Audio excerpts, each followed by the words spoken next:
কি বলেছে, what is the ratio of population of female below poverty line and male above poverty line state F এর ক্ষেত্রে। ওকে, state F এর ক্ষেত্রে বলেছে ফিমেল বিপিএল, ফিমেল বিপিএল তার সঙ্গে রেশিও করতে হবে মেল এপিএল।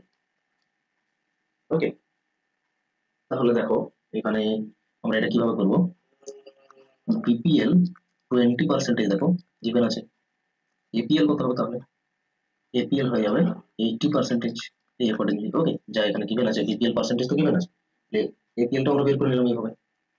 এখন টোটাল রেশিও দেখো, বিপিএল এর ক্ষেত্রে কত আছে, 5 ratio, 2 ratio male, 3 ratio female. 5 ratio সমান তার মানে 20% পপুলেশন। 1 রেশিওর ভ্যালু কত, 20% বাই 5 রেশিও।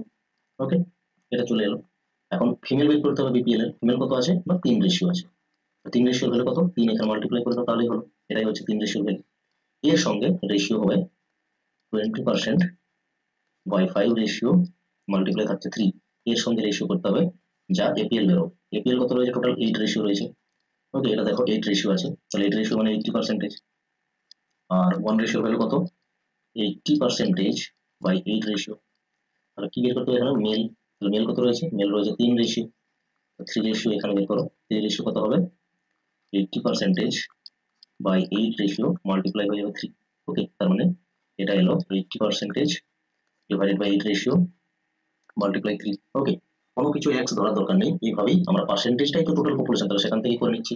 তারপর এখানে রেশিও রেশিও ক্যান্সেল হলো, 3 3 ক্যান্সেল হলো। ওকে, এরপর 8 10 12 হয় 80, আর এখানে 5 4 12 হয় 20। পার্সেন্টেজ পার্সেন্টেজ ক্যান্সেল হলো, ক্লিয়ার। তাহলে কি থাকলো, 2 বারে ক্যান্সেল করো, 2 দিয়ে 4, 2 5 10, কি করে থাকলো রেশিওতে 2:5। Option number 1 correct answer. কত ইজিলি সলভ হলো, আশা করছি বুঝতে পেরেছো এবং ভালো লেগেছে সলিউশনটি। ওকে।